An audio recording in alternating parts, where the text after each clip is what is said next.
Greetings and welcome to another episode of I Survived Youth Group in the 90s. I'm your host, Scott, and with me as always is my slightly yawning host, Caleb.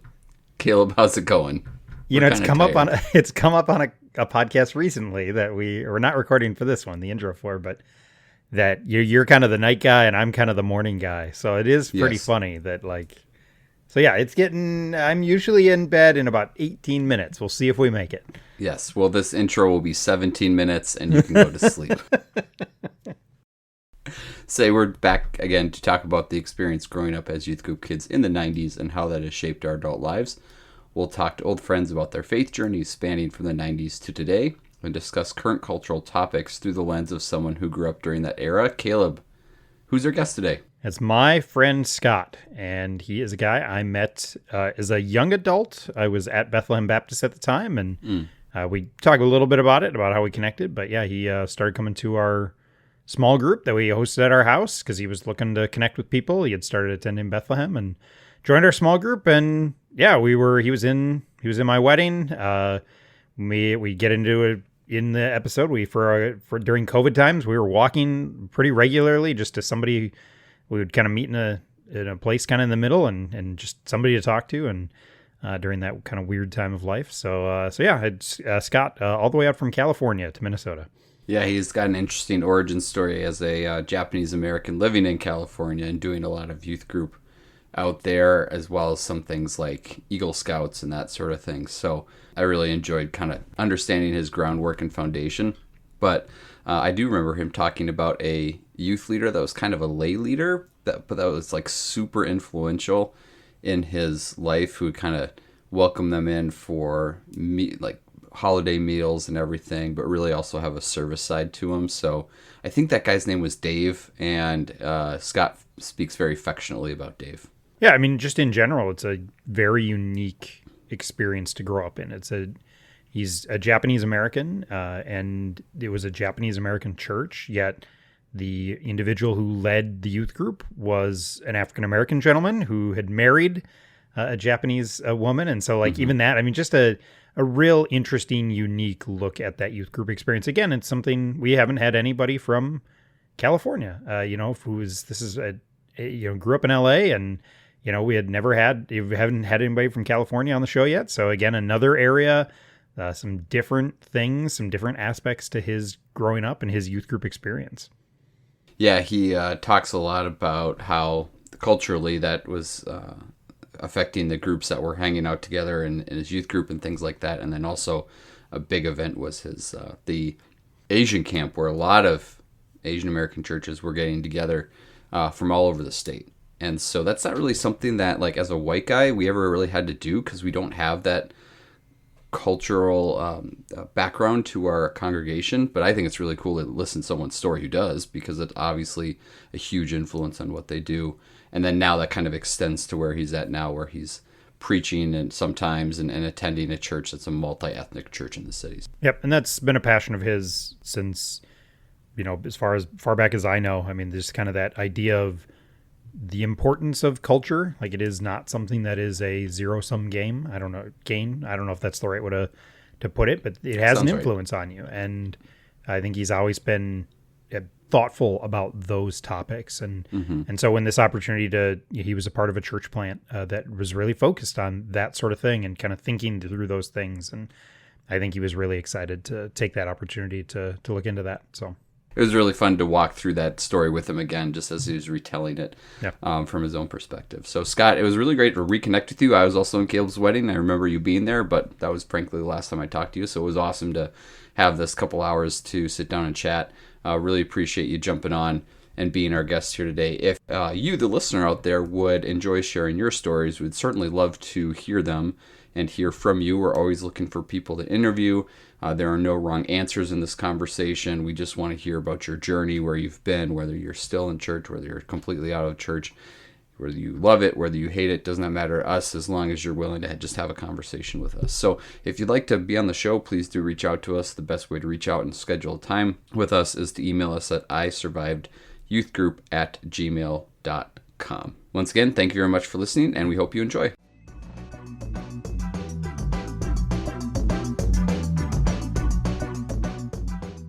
I want to break in and quickly remind everyone that the views and opinions expressed on this episode of I Survived Youth Group in the 90s may not be held by or even approved of by everyone appearing on this episode. One of the goals of this show is to give everyone a safe space to share their opinions and thoughts on deeply personal matters of faith. We are not looking to start an argument, but instead we want to let people share how they feel.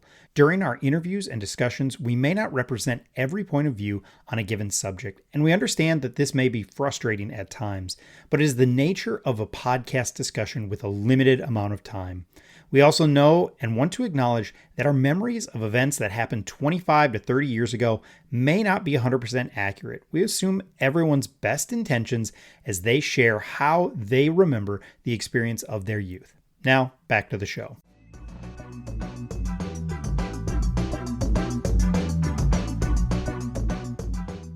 Okay, welcome everyone. We are joined tonight by an old friend, not a new friend this time, but by an old friend who is also named Scott. Very happy to have him on the podcast today. Scott, thank you so much for joining us. How have you been? Been good. It's been a minute since we last seen each other on the softball field or Yes, a long time ago when we were much, much younger and I was much more active. no I've doubt. seen you more recently. During Yeah. COVID, you were like my walking buddy. Yeah. So we would get together almost weekly for quite a while. And then just life circumstances changed a little and we started seeing each other less. But so yeah. So, newsflash for the listener out there, this is not a music friend of Caleb's because we've Yeah. had a string and a run of Caleb's music friends from online. This is Scott is not one of those. Well, I mean, you could still be, but that's not how you two met. I'm curious if you can give us that backstory. Like, how did you two connect? Because Scott, you and I were in Caleb's wedding, Yeah. so like I forget how you two became friends. We met at Bethlehem Baptist in a co-ed small group, and he hosted a small group at Gables. I just love that name. His apartment complex in South Nice. Minneapolis, and it kind of evokes like an Anna Green Gables kind of feel. But it was like Just the opposite. the opposite of Anna Green Gables, Anne and Avonlea, and it was like kind of thuggish and industrial and a little bit rough around the edges. And My so car would continuously get broken into. It was like a your regular Saturn, thing. No, it was the the pre before that Jeepers, the Prism. Oh man. Wow. Geo Prism. Oh Dang. man.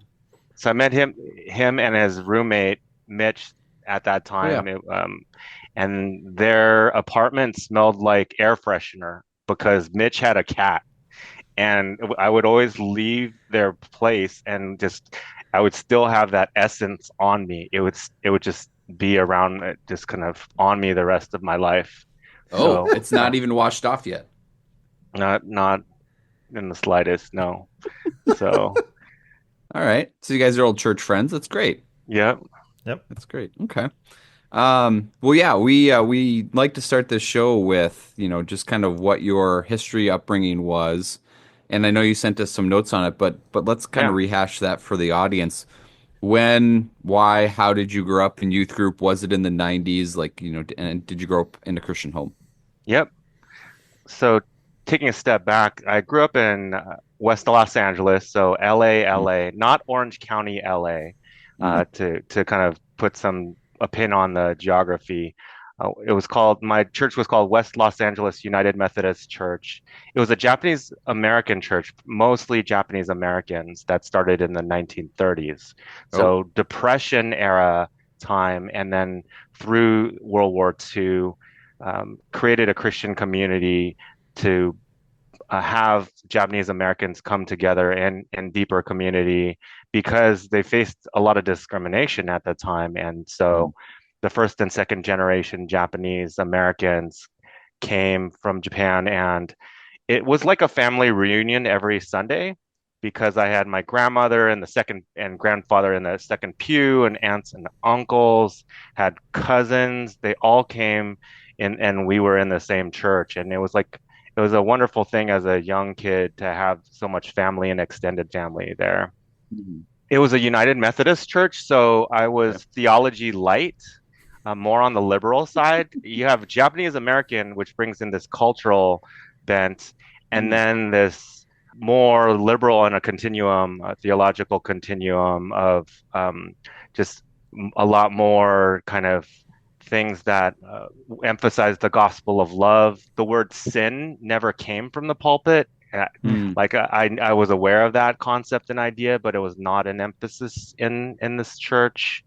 And even at a young age, there was an overlay of Christian service and worship, but also a Japanese cultural bent. So there would be an annual festival where we'd have obon, like Japanese dancing, and taiko drumming, ikebana, this like flower arrangements and um, bonsai arrangements, and so there'd be this kind of depth that was brought into the church as well because of the Japanese American heritage. Hmm.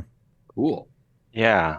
At a young age, I was encouraged to public speaking, and so there was a lot of opportunity to read the scriptures during morning services, to have many testimonies as a kid, to share about any kind of areas and growth of faith.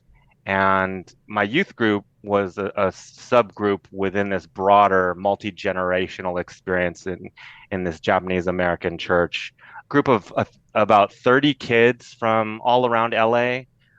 Many of them had roots with their families tied to this church, and so that's why they were willing to drive an hour from the valley or come from south areas of Torrance to come to this church. And we'd be involved in a lot of usual kind of youth activities, social events, Christmas plays, and service oriented activities. Every Thanksgiving, there'd be a sleepover night where we would prepare meals for some families in South Central Los Angeles, and we'd do caroling. This one was kind of weird. We even had a haunted house instead of like a fall, like conservative fall festival, we actually did trick or treating and actually made the sanctuary into this haunted house thing, Oh, which is kind of like other Baptist churches. I'm sure they didn't do that. they were That would not. be Yeah.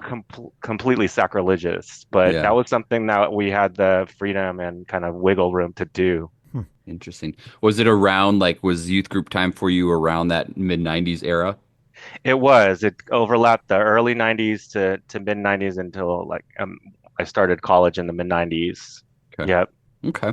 So you had this Japanese family that you were kind of going to church with, your immediate and extended and but also too bringing in sounds like bringing in youth from different cities or different spots around the city to Yep. create its own little youth group thing. Yep.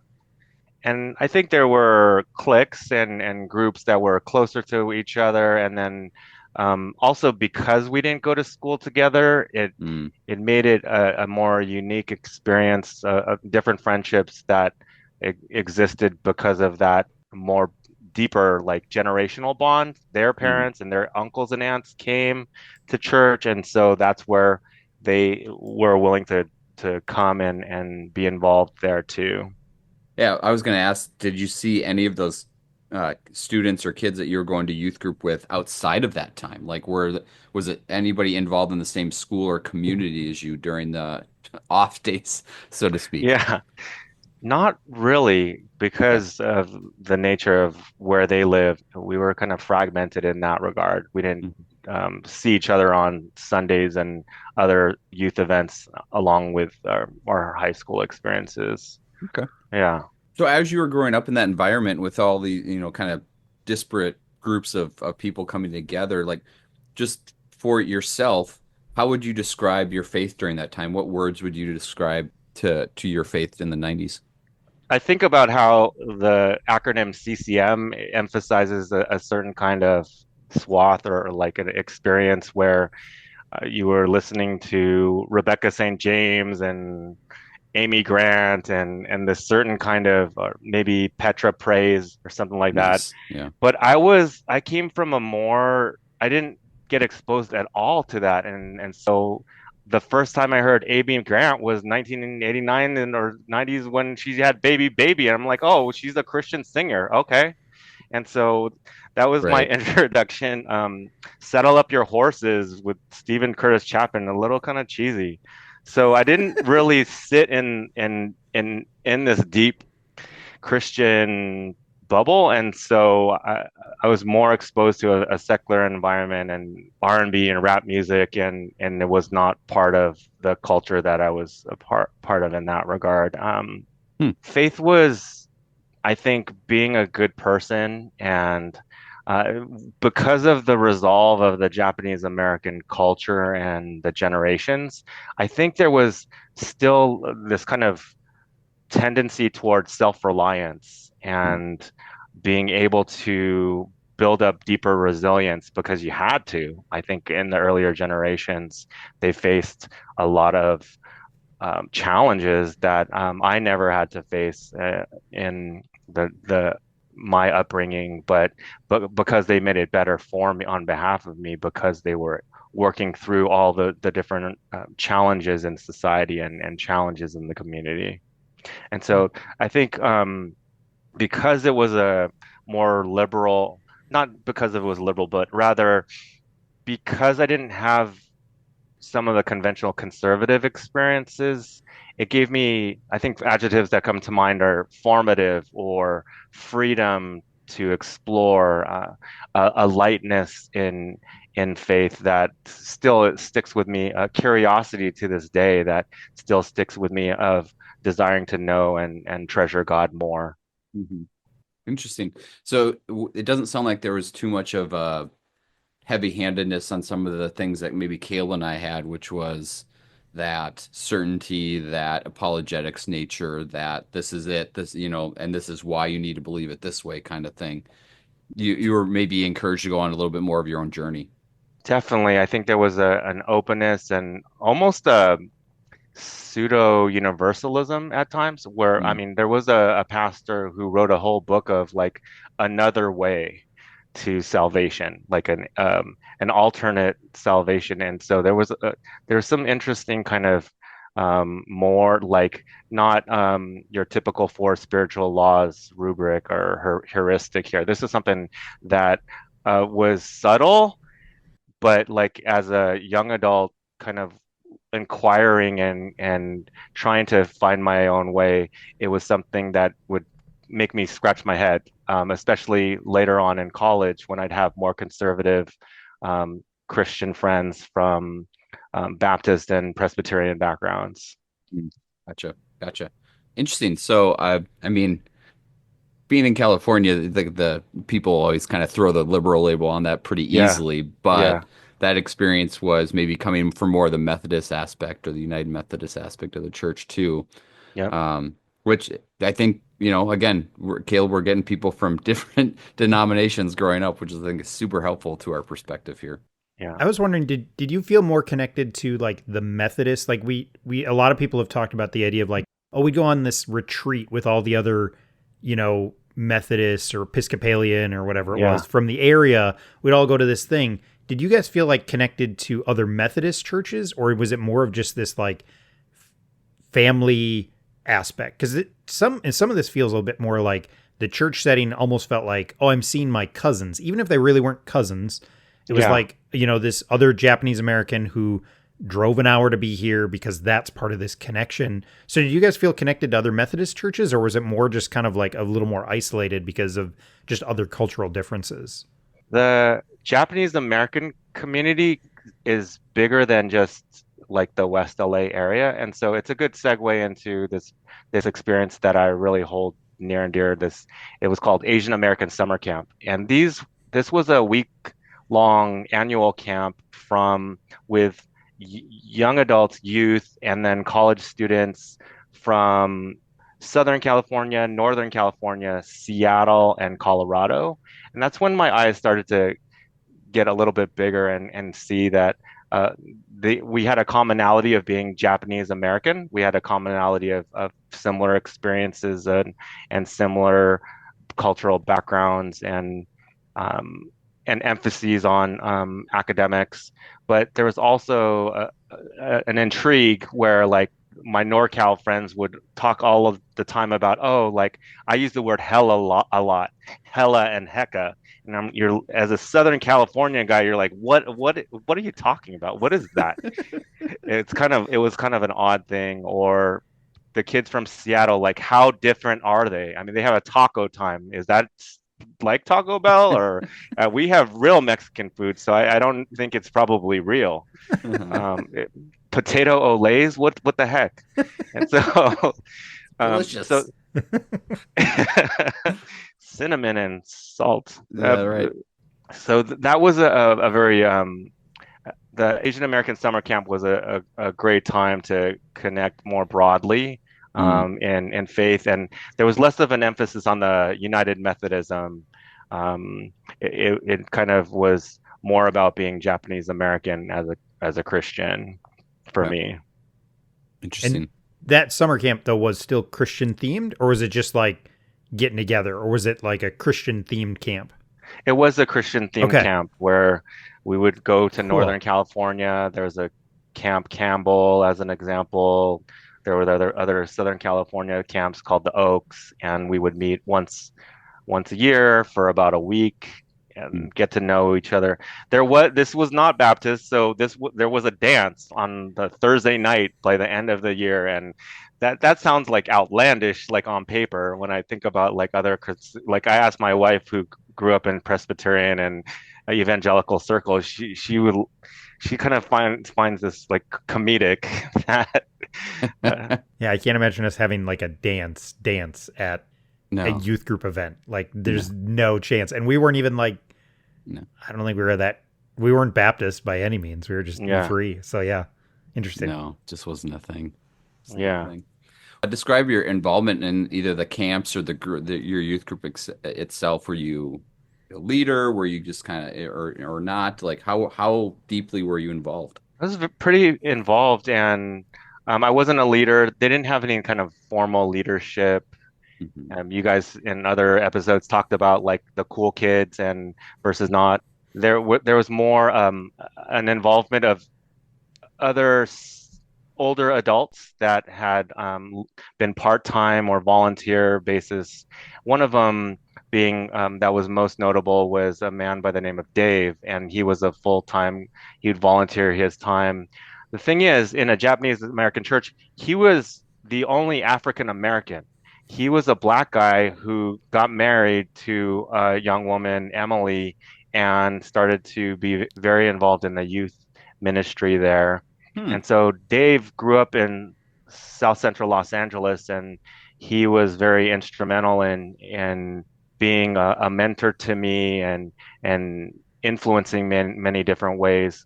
He was a talker. He could be able to spin a story very well, and he owned like I think three or four Mercedes Benzes, Oh, and he had these really nice cars and needed a three-car garage, and but he always modeled being a man of service, hmm.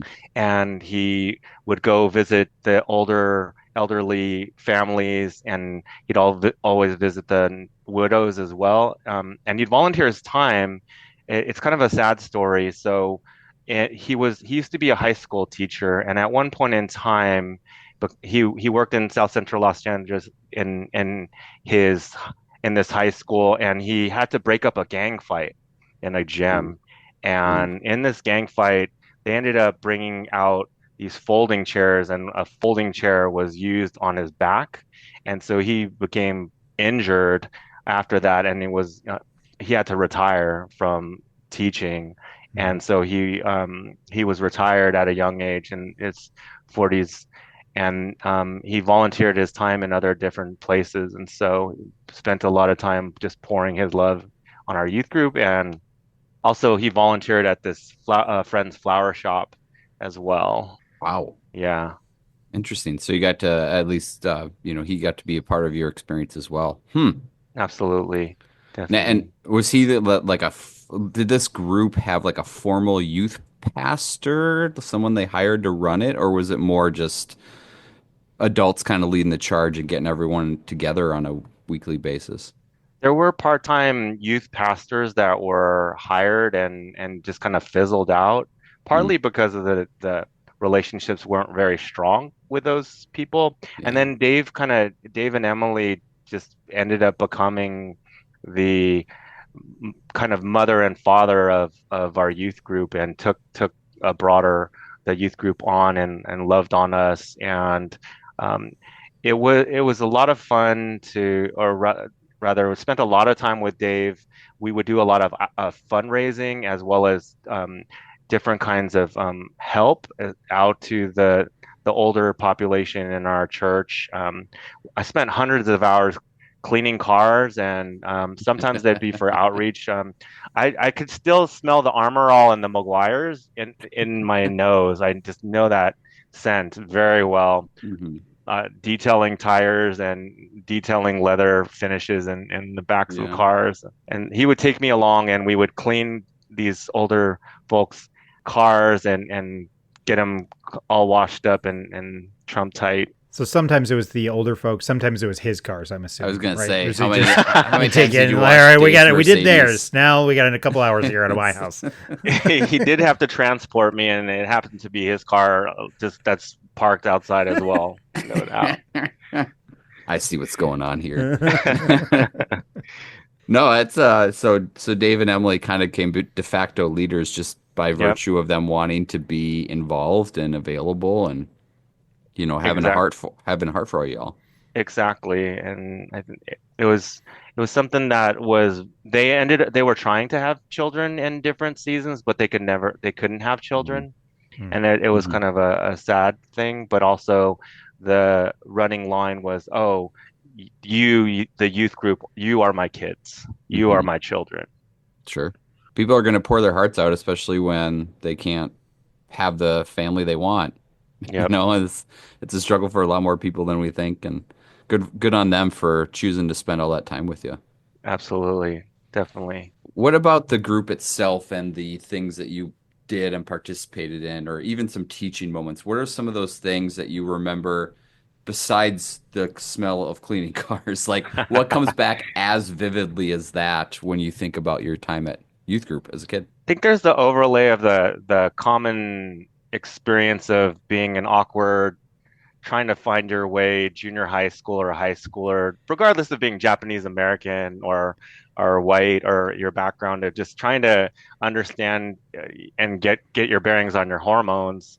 That it was just a time where Dave in the Sunday school time for our youth group, we would have this kind of lesson. We would learn from the Gospels. He'd read from the Good News Bible, but in his preparation, he'd have a hat, and there'd be about a dozen or so different questions that he'd write in advance on a piece of paper to draw us out, and all of us would go take turns around a circle and on the youth group couches, and have to answer these questions. And it was a way to kind of be a segue into the gospel lessons. And he'd ask stuff like, for example, Ecclesiastes, like a time for love and time for hate. I think the new Good News Bible has like a time for kissing and a time for not kissing. Something like, it was kind of like really casual in the language, I remember. And he had a Yes. lesson on that. And then he would kind of have a little more provocative question, like, what do you think about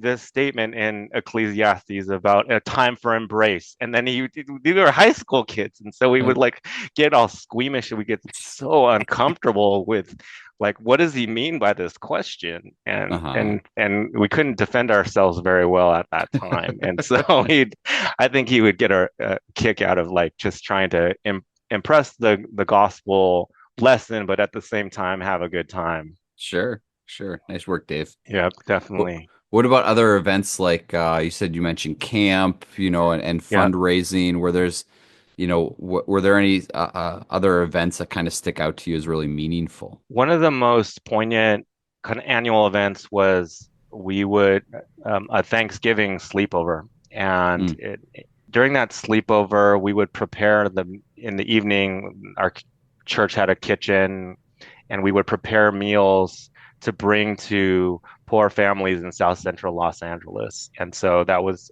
a service effort that our youth had been involved with And it was a good reminder of being outside of ourselves, even at a young age, to recognize people in need and the importance of care and compassion. And one of the things I think that I remember in that Thanksgiving event was driving, not only just preparing the meal, but the next day in the morning, we would drive over to South Central Los Angeles. And I remember there was more of a lesson learned where Dave had brought up, like, you guys, just I just want to point out to you, you guys are coming from privilege. And he would point out, like, these people are in poverty, and we would go and visit these families and they're barely getting by. And it was very eye-opening as a 15-year-old to see people struggling. And so it was very sobering, and something that sticks with me to this day. He also brought up the importance of, like, you guys have an opportunity here in your lives, and so make the best of it. You use what you got here. Sure, Mm-hmm. sure. That's kind of cool to give a more like overarching life lesson, maybe not specifically spiritual, but also spiritual. Like Yep. overarching life lessons are important during that time. And, I got a 13-year-old and he Yeah. cringes when I try and give him a lesson. So like when dad tries to tell him something, forget about it, but trusted adult in someone's life trying to speak truth and give them life tips is going to go farther. Absolutely. And I think it fell on us differently too, because he Mm, lived it out. We knew that he was serving others and he was loving on others in his day to day, and he modeled that so well for us. Not just loving us as youth and sharing his 2 cents, but also just you could see how his example, how his behavior really set the tone for all of us. Well, that feels really, really real life, right? I mean, these are Great. neighbors. We're like, they're not neighbors in the sense that it's a different neighborhood, but that's fairly close, right? I mean, he's Yeah. bringing you into a community that's close, that's connected, and like, yeah, this is real life. Like, we would do that. I don't know about you, Scott, but like when we go from Woodbury to St. Paul, because that's where we go to like the Dorothy Day Center, yeah. Mm. that felt like a different place than Mm-hmm. Woodbury. Oh yeah. Where like this feels like a little closer to home, and like Yeah. kind of delivering that, like, hey, here is something real life experience. You have an opportunity, where like, I don't know, we felt like I always felt like the trips into Dorothy Day Center to do, like, it's like a homeless shelter that Mm. would do a more Meal. meals, and so we'd go on like a Saturday Uh-huh. morning and prepare the meals and serve the meals.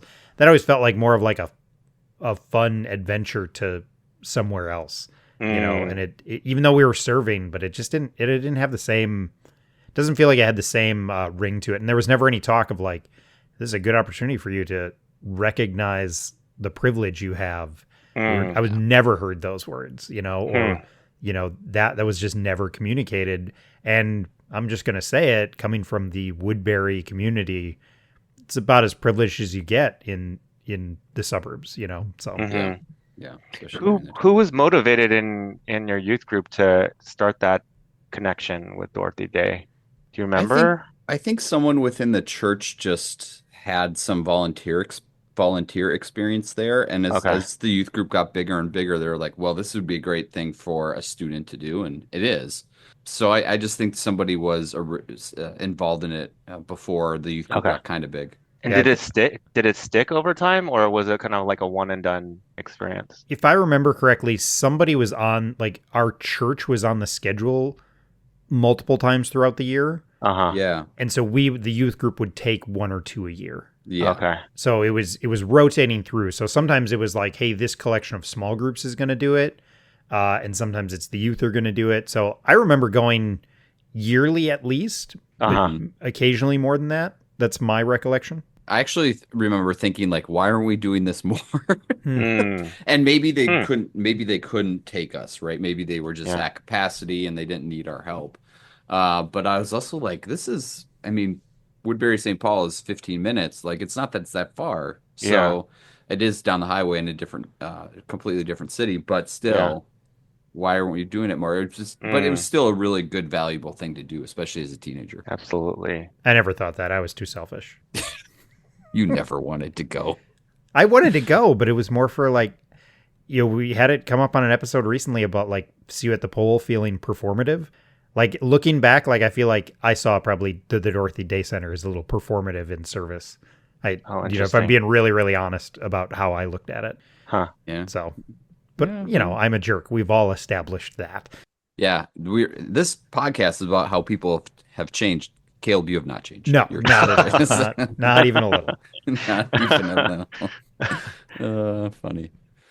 So how about after high school? Like, did you stay around? Did you hang around, or did you just? I know you're obviously eventually here in Minnesota. Like, is that a group you stayed connected with after you graduated?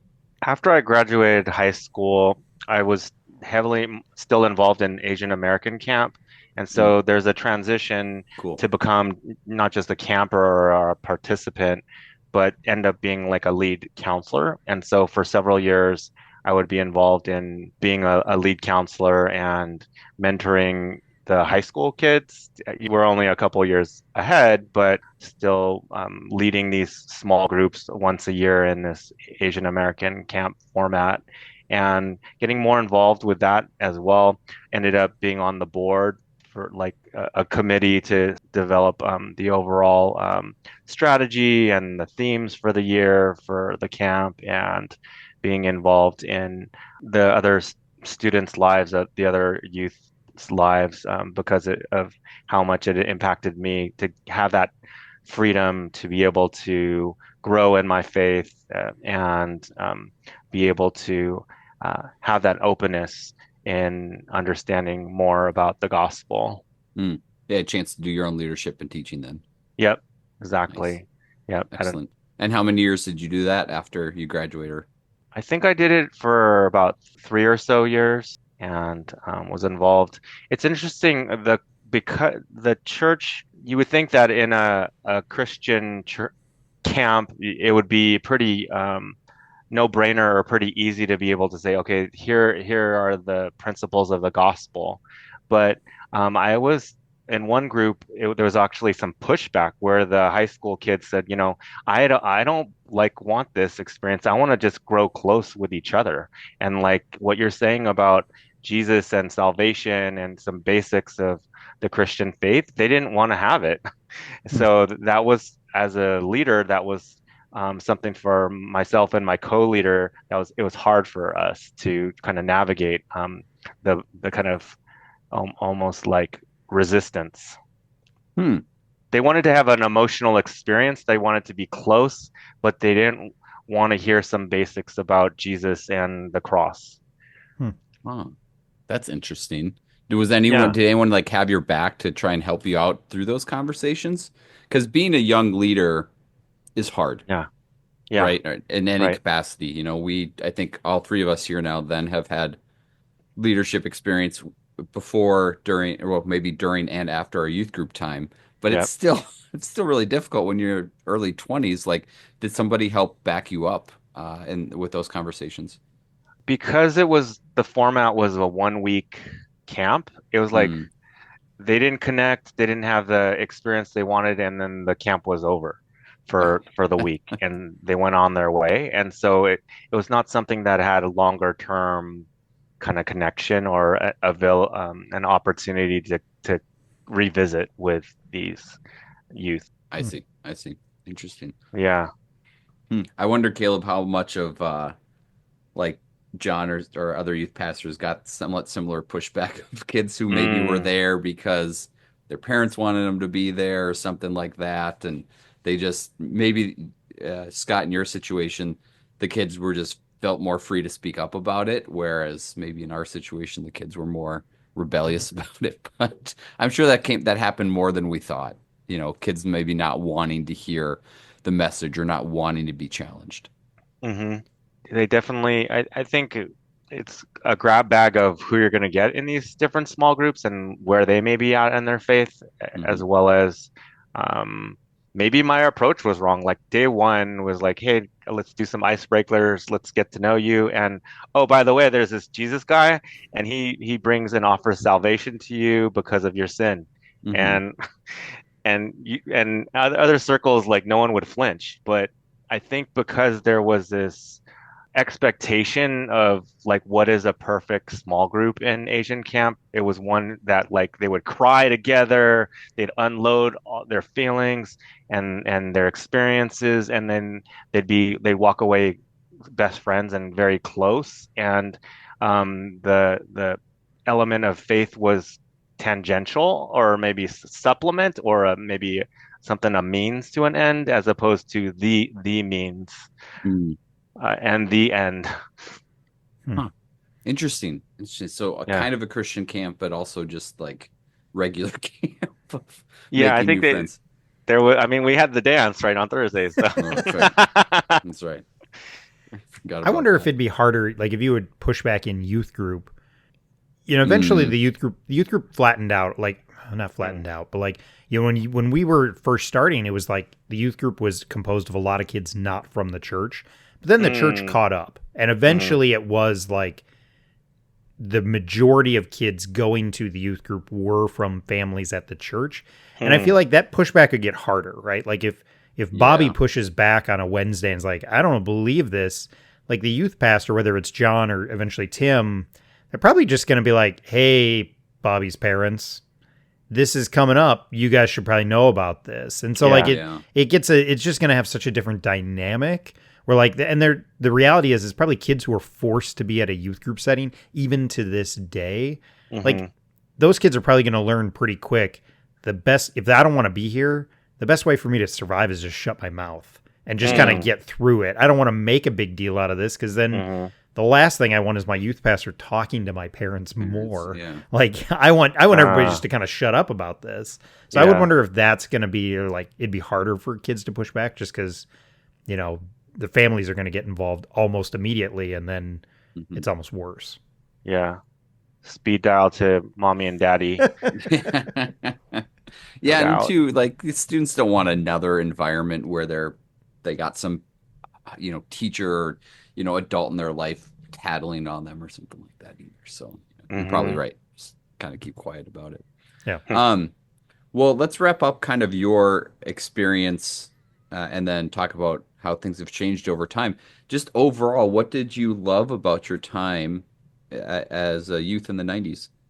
We were there were just a lot of activities, and like many kids, probably run into and fro to our own high school sports activities or other activities. And I think the thing that struck my mind is that we were very, I mean, goes back to the overlap of feeling at home with my family at the church, and then the natural, the kind of extension of being with other people's families and their kids.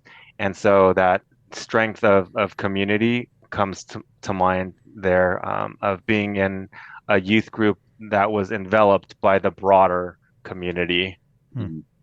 Excellent. Well, thanks for giving us all that background on Sure.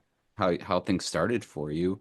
Then another overall question, like things have obviously, changed over time, but like to what degree have they changed and how is your faith different now than it was back then as a youth in the 90s? I think while some people's journeys go from conservative upbringing to skeptical, disenchanted, or kind of turbulence, and then maybe Hmm. kind of regrouping. Mine was coming from a very, like I mentioned, a more liberal experience and a very open experience. The community really modeled the love and care of Jesus, and I'm not saying that in a weird way, but Hmm. they modeled that. They didn't get it all right, and not to say that everyone gets it all right in terms of theology. They didn't. There, this was not a church that brought their Bibles from their Hmm. houses to the church. They used the pew Bible when we read. So at the same time, they really brought this loving environment that was authentic and real, Hmm. and modeled it in many different ways for me.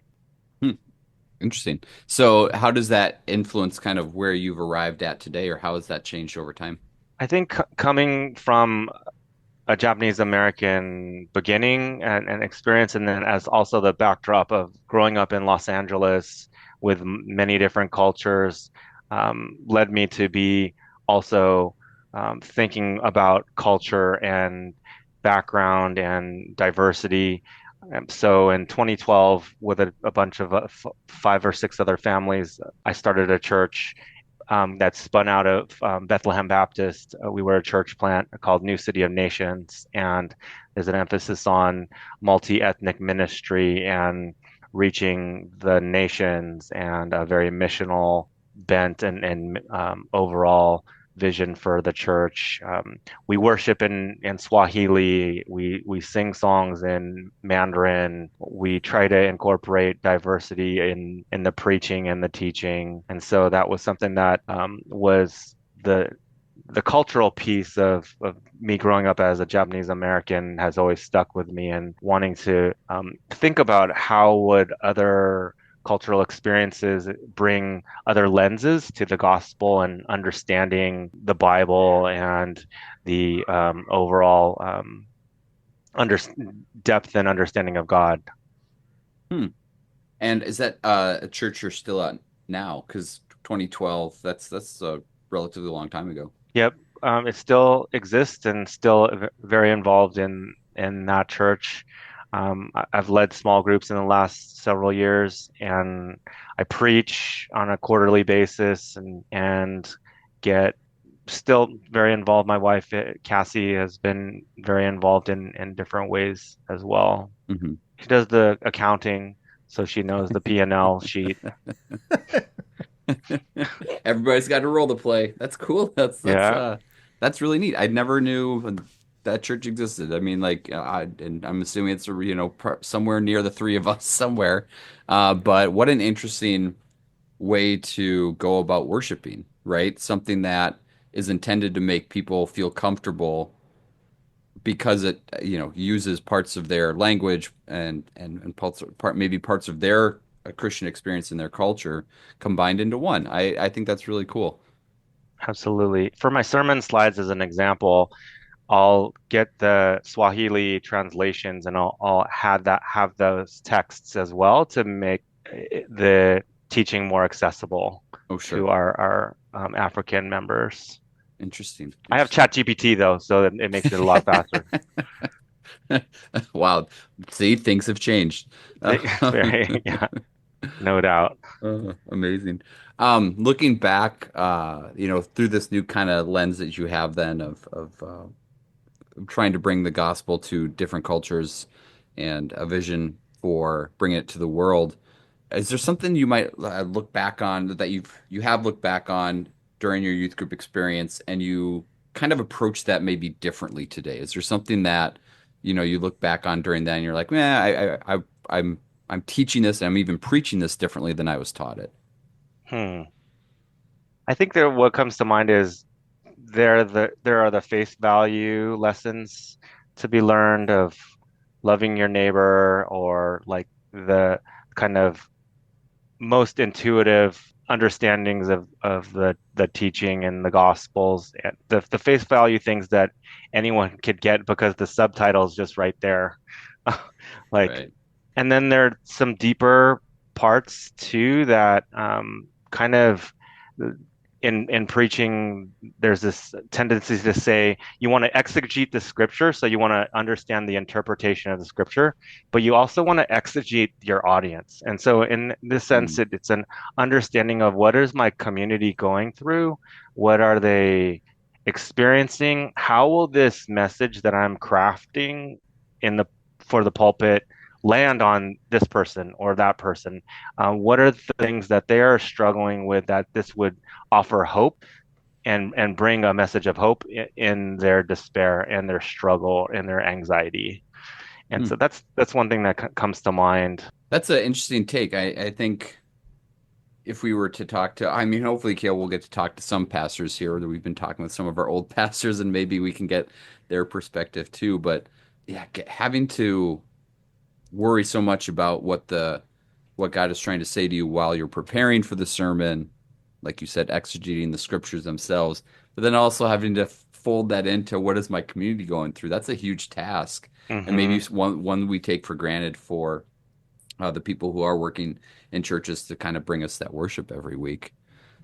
So Absolutely. I think there's no surprise, a tendency to be over-indexed on the interpretation of the passage, and then sure. like, oh, by the way, like last paragraph, think kind of go through your thinking. But ideally, it'd be like, okay, who should I be praying for through this preparation of Hmm. this passage and this sermon? Oh, how like who is this message for? And asking the Holy Spirit to point out this is something that may resonate with person B. Sure. Sure. Now, is this a volunteer thing that you're doing on the preaching side? Like you're volunteering your time to get up there once a quarter? Yep, it's a volunteer basis. I talk a lot at work. I do a lot of client facing stuff, and there's so much overlap with convincing my business partners that this is the right direction, or like convincing a congregation that this is the right direction of what Yeah. I've seen in this scripture. Sometimes preaching is like sales. I get it. I've been there too. Controversial take. Just well, they're selling life insurance. That's the joke, right? Like, Whoa, it's, whoa. There's the True. well, tagline for this one. Selling life Don't believe that insurance. savings account with your life insurance, though. I mean, come on. How many times do we like? It's a perfect illustration for. There's I'm not probably a trying to dumb it t-shirt down. at some point that was Ooh, like true. Jesus, the ultimate life Life insurance. I'm insurance. sure there was at Oh some yeah, point. like real fear, that real fear kind of Yeah, yeah, type Mm, exactly. genre of yeah. like he who has the most toys will die Still without the dies. toys, or still Yeah. dies. Yeah, stuff like that. So Yes. like when I think that it's an interesting aspect to be thinking about like the congregation because I bet I'm going to generalize so I apologize if somebody's like that was way too like you're just way oversimplifying but like pastors who are speaking to a mostly suburban white evangelical congregation probably rarely if ever think about what's the cultural impact that these people are bringing to Mm, what I'm about to say. Where when you have a congregation that's a lot more diverse, like you can't just like, hey, I'm just going to make this general statement that everybody knows. The joke I make all the time at work to relate this to work as well is that I work with a team of Eastern Europeans that mm, so we have half our team is offshore and I make baseball references and then immediately make fun of myself for making a baseball reference at work because they have no mhm, context for baseball at all. Mhm. And so like I'm aware of my audience and it's almost like I like to kind of make fun of my inability to relate to them and I think they all kind of are in on the joke at this point but like you're having to think about that as like a context of like hey I can't just assume the cultural bias that I have or that there's a standard cultural bias that everyone kind of has because everybody's going to have this variety of a much more maybe wide variety of thought on that where like your standard preacher just preaching to again I'm way overgeneralizing but a white evangelical audience like no sure, they all experience the exact same thing they all have DC talk and I can just go forward with this mindset. Yeah, I think you're. definitely. I think there's some. I think there's some validity to that. Like, it's maybe first of all, they're not coming to a different country to worship, right? So it's, they've been established and sometimes the churches are catering to them a little bit. And so there's more of a common experience, like you said. But, when you're trying, like Scott is, to reach different cultures and different worlds, that's another layer you got to balance. So good on you for for engaging that so much to bring so many people together. Absolutely. And so much to learn too of even kind of understanding what kind of lenses how are they receiving this message? How is it landing on them? What are some other things that I should think about to enlarge the ability to connect with them in their Mm-hmm. faith? Hmm. No doubt. And point them to DC Talk as well. Mm-hmm. Just Yeah, kidding. Just kidding. you don't have to. Just kidding. We've got free t-shirts that you could we'll hand out later. We do? No. This podcast has t-shirts now. I'm way behind. So looking back on the that youth group experience, is there anything that pops up like an event or something that you just kind of struggle with, and you're like, we probably shouldn't have done that, or I maybe we should have done that differently. I think one of the commonalities that of any high school group is there's a pecking order or there's kind of peer pressure. And so even though I shared about this Thanksgiving sleepover event where we did some good and we brought families this Thanksgiving food. There was actually a time where that Thanksgiving sleepover was unsupervised. So there was a time where these other friends brought boxing gloves and they would nudge me to like slug it out and not headshots, but just like have these like bouts between like these different guys in youth group. And at this time it was not supervised because everyone's in the kitchen at this time, and so it being pushed to like get into these like little mini fights. That also happened during a Thanksgiving event, and so I look back on that time and that pressure to be cool and have to do these like little mini events. It's something that as a like I was in Boy Scouts as well, and some of this Mm, kind of shenanigans also played out too, where there is a pecking order and people were bagging on each other mm. as well. Yeah, I think it's really hard to take out a kid sometimes, no matter Yeah, what context. yep. But you were boxing in the kitchen? Like what, who was trying to establish a pecking order by boxing in the kitchen? No, this was at the in the youth lounge on the Oh, second sorry. floor, away from the kitchen, and Hmm. so the other youth leaders were working hard and tirelessly on the turkeys and the I see. stuffing, while these other kids are supposed to be sleeping. It was like probably around after midnight, and so the boxing gloves came out and uh, slugging it out. Caleb's first youth group game or whatever you want to say that involved boxing gloves that we've heard of. Yeah, I don't think we've had boxing gloves brought up. We've had, Eh, physical wrestling sort of things, I Hmm. think, but we've Hmm. never had boxing gloves, like straight Yeah. up, like, let's fight. Yeah, Just to prove who's better. That's such a yeah. guy thing to do. Jeez. Definitely a lot of testo machismo in that, Yeah. no doubt. Can't It take was it out of interesting, him. but they drew the line though that you couldn't like hit people's heads though. That Oh, of so course. like Why would you hit people in the head? yeah, I mean But that so makes they the fairly boring boxing match, right? Like, because then you just, there, if you can only do like body shots, like, I don't know. It's a weird, man. It's a weird combination of like, oh, let's box, but kind of They, friendly. yeah. We yeah, don't want to hurt anyone. yeah.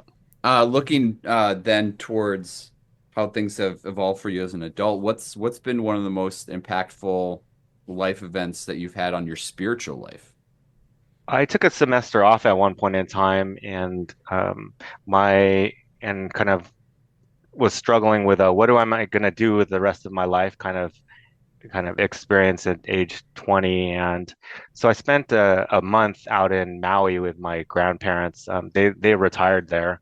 And Hmm. so I was just kind of recovering and kind of soul searching, being wondering about the next steps for career and undergrad experience. And there was a nonprofit, a missions oriented organization that was on the island, and this missions organization would fly these different leaders from around the globe, around whether it be South America, Africa, Asia, for this leadership training. It was called Haggai, and there was a janitor guy that I met at this church because I started going to a local church. And he invited me to this one dinner. And I got to meet these different pastors from around the world. And they were at this training center. I had dinner with them and got to meet and sit with these men from all over the world. And they were wanting to bring the gospel to their respective regions and get trained and as a 20-year-old, that was very eye-opening and very inspiring to see Hmm. that they were living their lives and just taking up the mission of discipleship in their lives. And when do you have and break bread anytime with 7 or 8 men from around the world? It Yeah. was something that was amazing. Cool. Yeah, Everyone needs a little furlough sometimes. That's neat. Good for no you. doubt. Yeah. And Good for then you. you moved to Minnesota and you met me. And that was really, really, I mean, that's really Yeah, the spiritual crux of your life. Caleb really wanted to be the answer to that question Dang for it, you, that was but this That close. was that was the height of my career, no doubt. Yeah. Smelling Hang, like air freshener and hanging out at Hamlin University. that's right. We would go Saturdays and we would study. At the time, Caleb wanted to be a physical therapist or No, that was occupational therapist. Mitch. Mitch Oh, wanted to be okay. a physical therapist. Okay. I was studying to be a nurse, Okay. potentially, That's mm, right. because I was like unsure of what I wanted to do. That never panned out. Because you just wanted to go in a different direction. And you were working with children with Yeah, special like disabilities at the time as well. that And didn't pan out either. yeah, you kind of well, you learned. kind of did that for a while. I mean, I did it for, but I was like, I think, I don't know which one I was studying for at the time, but I was Oh, I studying for see. one of those to like go make. I think I was pursuing the nurse thing, and then I was like, why am I Okay. doing this? I like doing special ed. I should just pursue this. And then I got Mm. married and started having kids, and then I was like, I guess I can't do that either. I guess I'll work in a call center. So, and eventually, We made a path out of it. But yeah, we had a blog, remember, Caleb? yeah, a couple of them back in the Caleb, day before the podcasts. Scoey, Mitch and Caleb, myself and this other guy, Nathan in med school, we had this like internally friend blog and we would like write little stories. One of the stories that I vividly remember was I came back after a Christmas time vacation in LA and I came back and we went out to Wendy's like any given night and like because we were poor and we were students and I pulled out a C note and because I felt so sheepish like we're at Wendy's and I buy $5 worth of burgers and I all I have is this $100 bill to break and I felt like is there are they really gonna let me pay with this $100? Hmm. I bet you that blog's still out there somewhere. Yeah, Was it on I think it was an blogspot.com? Arby's. It was at a Blogger. Blogspot. Blogger, Yeah. Oh, yeah, Blogger. Yep. Oh Look, man. before men could podcast and take care of their feelings, they would blog. Well, we weren't in our 40s at the time, so that was the appropriate one. Now we're men in our 40s, Iteration. so you better get a Exactly. podcast. That's what I'm saying. That's what I'm saying. A few more questions here for you, Scott, because we've been talking quite a bit with you. We thank you for your time. What would your youth group 18-year-old self say to your adult self now, and vice versa? What would that conversation be like? one of the things that came up during my time at Asian camp is as a young 20s guy or even youth group before that, I'd always tell my other friends, "Oh, I'm going to meet my wife at Asian camp, at this summer camp." And so I think the 18-year-old or youth group Scott would say, "Oh, well, did you end up marrying someone from that?" That's one like speculation and question that young Scott would ask. And then because I was very academic and goal oriented and professional oriented, he'd ask like, "Where did you go? What did you make of career?" And that was something that I mean is still important to me to this day. Hmm. But I can imagine because I've emphasized so much that academics in my young days, that would be something that would be brought up as well. Sure. How about your adult self? What would your adult self say to your younger self? I think it's your strength is also your weakness. And so what I mean by that is the determination and that drive that I've always had was something that like would be critiqued along the way too. Like, oh, you're too serious about your studies. You're too like you're too focused on this. You need to lighten up. Like why are you being so serious? You should have a little more fun. Hmm. And with that, but that's part of the reason why I ended up moving into the direction of career that I have today is because of that. And so I think it's an interesting kind of set of feedback that and critique, like could I have lightened up or what during different seasons?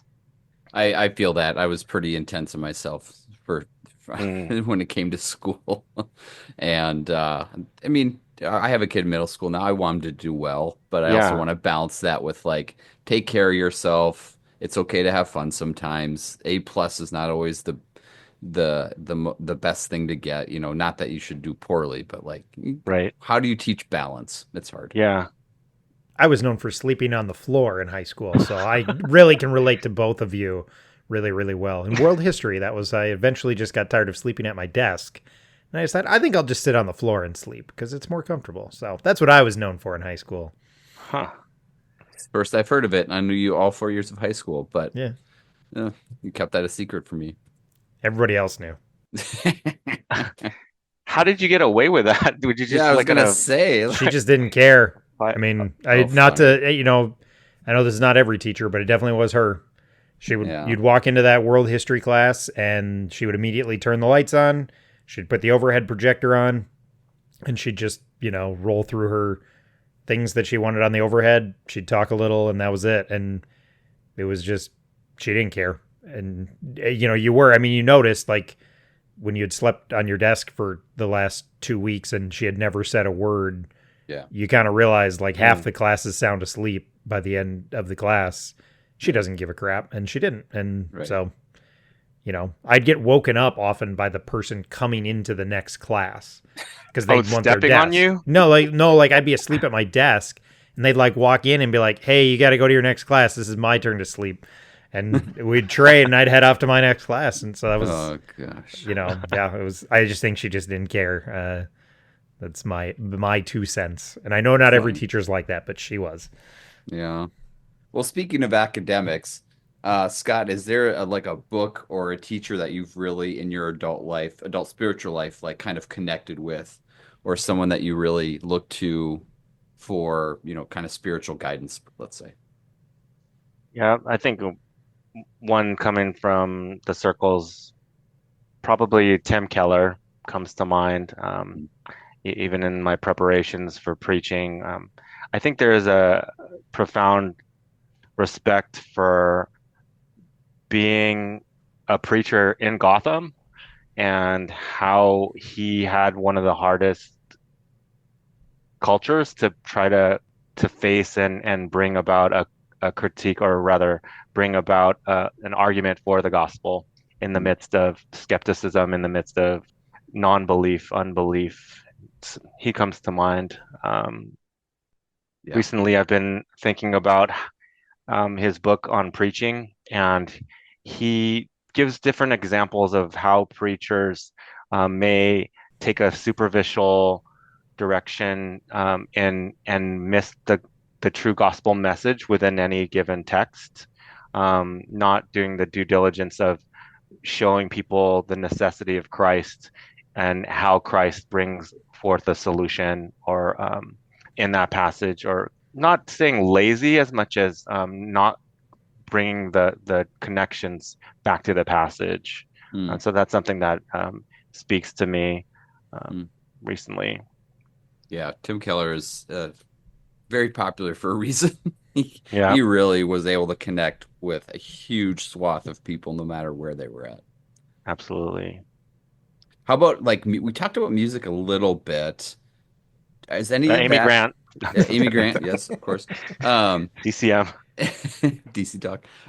Does is any of that something that you still listen to, or you kind of go back to if you want a good nostalgia kick? Like, is any of that old '90s Christian music a part of your life anymore? Less so as much as the West Coast rap, to be honest. Nice. I just think about like how, well, Gabriel 18 years and he sees my playlists of my 90s rap and R&B, and I think for some parents it'd be like, "Oh, your Christian music's so cheesy," but even the rap will, I don't know how well it'll sound dated even now. Sounds very kind of strange, but it was a time and place, and that's where I grew up. So Sure. growing up in Southern California, it was something that it was the anthems of living in Southern California. Absolutely. Absolutely. Yeah. Well, see, Caleb, it's not all '90s CCM No, all the I time. like variety on the music show. So, if we can ever find one, Scott, you can come on and talk about. I haven't done a hip hop album yet. So, Mm, it'd be an interesting experiment to see if I could do one on the show. I think I actually have one planned for the end of this year. Oh, We'll see. So that's cool. it's a Christian artist, but yeah. Cool. Well, overall, then, Scott, just kind of summarize. How do you think your '90s youth group experience specifically contributes to the person you are today? I think the what comes to mind is just that tremendous openness and freedom that I had to explore my own Mm, faith, the living out of faith, being hands and feet in our community, not only within our church, of like Dave modeling that to me, but also making me think also of how this is going to shape me as a father as Gabriel grows up mm, too. And the stakes are higher. The accountability is greater now that I want to be a good daddy, and I want to bring and point him to Jesus. mhm. Yeah, they're just gonna be watching the whole time too, as we're trying to guide as best we can. No doubt. They're Yeah. watching. Oh crap! Yeah. Sorry, I have Caleb. made some mistakes. I've got to go, guys. I've got to clear some things up with my kids. And we never hear from Caleb again. Well, I usually like to add, you kind of alluded to a little bit of what we like to end with, which is there any like crazy game event? It's just something that happened during your youth group experience that was maybe like borderline illegal that was done to grab people's attentions. You already talked about boxing late at night when the adults were, otherwise not around. Yeah. Anything else that comes to mind that was just kind of like out there that would never be done now? Hmm. Nothing too provocative or like gallon jug milk experiences. There were there were some guys who dated around a lot Mm. in the youth Oh. group and had multiple partners, and so I think it was something that I don't. While it was kind of a don't ask, don't tell kind of Mm. culture, I suppose, in that regard. But it was not like a sanctioned event by the for the youth group per se. I like That that idea. Sanctioned dating. Oh my gosh. courtship Yeah, find your spouse time, 14-year-olds. Did authorized by the youth group. did any of Dave? You talked about David's like, he'd have those questions. Yeah. Did a question ever come up out of theirs that was like, whoa, that one maybe we should have thought this through, or like, it came up and somebody was like, oh, I am totally not comfortable answering that, or were they? Was he able to mostly keep them in line? He was able to kind of like, because Okay. he was always wanting to get a reaction from us, and there was a levity and almost a humor there because he saw that we're squirming and uncomfortable at times. He would kind of push the boundaries in different ways, and so there's definitely it was not like he had the final say in the punchline all the time. It was more to like of self exploration and seeing where people stood and like trying to shape and form their ideas, and not kind of saying like, here's how it is, folks, kind of Hmm. thing. Yeah, he sounds fun. He was a incredible man. That's awesome. Yeah. Well, hey, Scott, you've spent a lot of time with us here on a Saturday night. We really appreciate talking with you and reconnecting. It's part of the fun of Caleb and I doing this is just reconnecting with people that we haven't seen in a very, very long time. I will tell a quick story. Like Yeah. the one thing I think about when I think about you specifically is Caleb's wedding. I was running around just doing. Caleb's fine, don't worry. I was like running around doing whatever best man Yeah. stuff, Yeah. and either myself or the person who rode with me like forgot their tux or something. It was Oh. probably me because Mm, I was super forgetful. mm, I don't know. And so like there was a lot of drama around that. uh, And like I don't know, but obviously before the service, Scott, you were so like focused on just like making sure everybody remained calm. You're like, we should really pray for Caleb right now. It's probably a good thing. I'm like, yeah, yeah, we'll get to it. We'll get to it. You were like trying to encourage me as like best man, like hey, it's probably a good time to just communally the guys say a prayer for him. I'm like, we'll get to it. Don't worry about it. We'll get to it. Just give me my tux, man.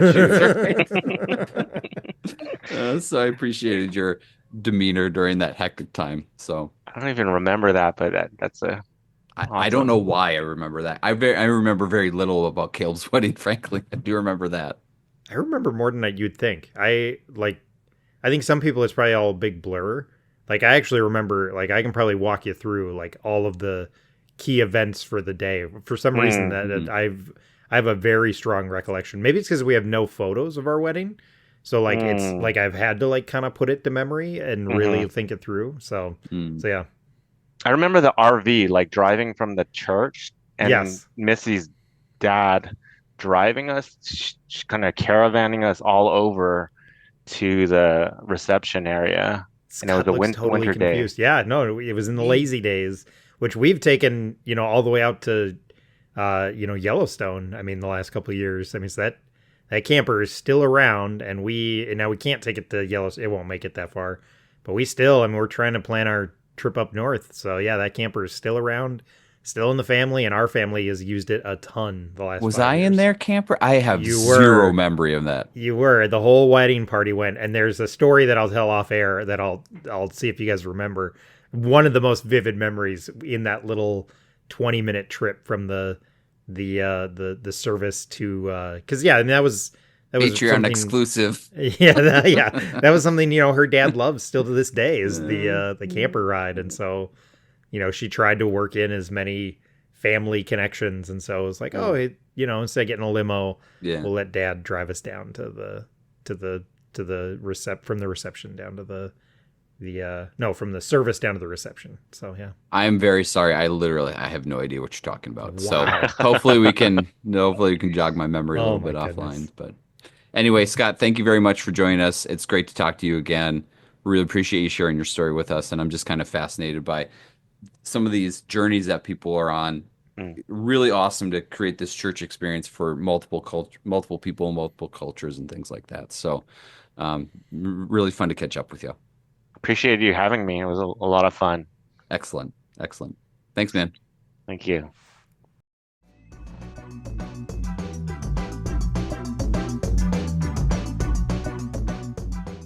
Thanks for listening to this episode of I Survived Youth Group in the 90s. We hope you enjoyed it. Once again, we want to say thanks to Scott for joining us, taking time out of his day to talk through his experience. Again, another unique experience, that California life, the Japanese church, the Japanese American culture of that church, and just that unique experience. Just another flavor that we get to hear about. So thanks, Scott, for taking time out to talk with us. It was really great to hear your story. Let us know what you thought about this show or any of our other shows. If you want to reach out to us, you can find us on Twitter at the handle @SurvivedYG. We're okay at checking that. Not always great about it, I'll be totally honest. You can also email the show at isurvivedyouthgroup@gmail.com. And I'll say it. We say it at the beginning. We say it at the end. If you want to be on on the show, want to share your experience, we'd love to hear from you. Please send us an email. That's how the show continues, is just continuing to find people who want to share their story and just kind of hear about that discussion, engage in that discussion of how your faith has been impacted by your youth group experience. Please subscribe and share the podcast. If you're so inclined, leave a rating or a review. If you enjoy this show, you might also enjoy the other podcast I do. It's a music podcast called the Album Anniversary Podcast. We take a look at an album we love or an album that's important to us on the anniversary of its release date, sit down with one or a couple people and just talk through an album and why we love it. Again, it's called the Album Anniversary Podcast. The music at the beginning and the end of this show is the instrumental version of the song Positive Charge by the artist Dread Pirate Roberts. And thanks again. We'll talk to you soon.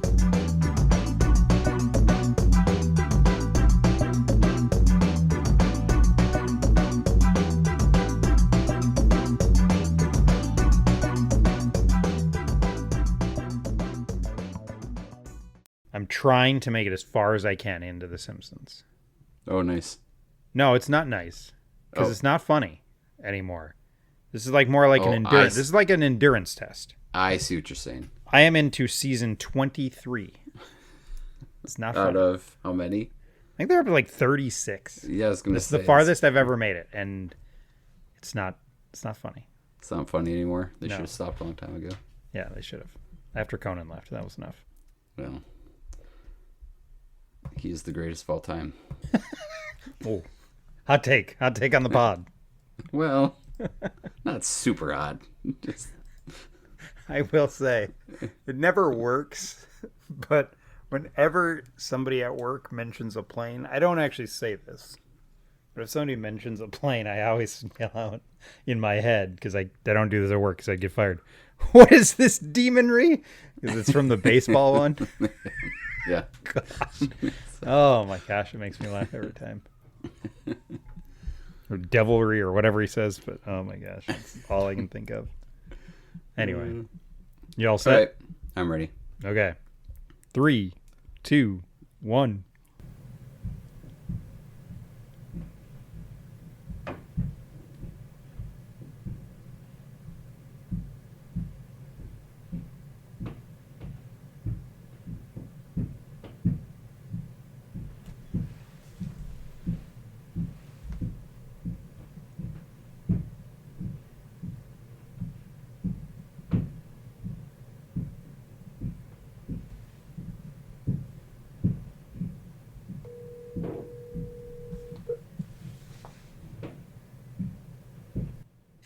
Hello?